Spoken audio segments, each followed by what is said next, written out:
Hi, I'm Ante. Let's see an amazing thing. How you can run AI over Linux terminal.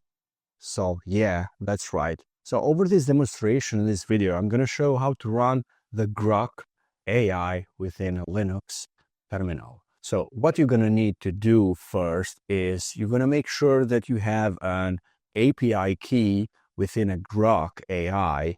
So you would browse to that address of the Grok and generate the Grok API key. So that would give you the ability to communicate with the cloud-based AI, in this case, Grok.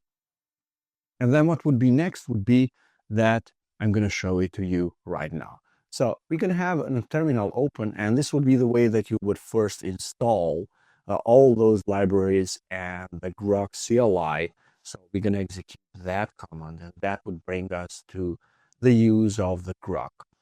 And then you're going to check the Grok version. So I already installed this in this machine. I'm going to just check the version that is already installed. So you're going to make sure that you installed. So the first version is there. Now, what we're going to need to do is just typing Grok. That would bring in use the Grok. So it's starting and we have it. It's already here. So we have the Grok. Whatever you would prompt would be your prompt that you want to ask and type it.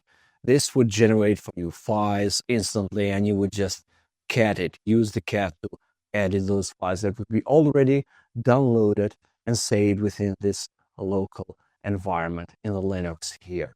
So that would be all that you're going to need for running an AI in a Linux terminal and using the API key as a connection with the rest of part of the cloud AI infrastructure.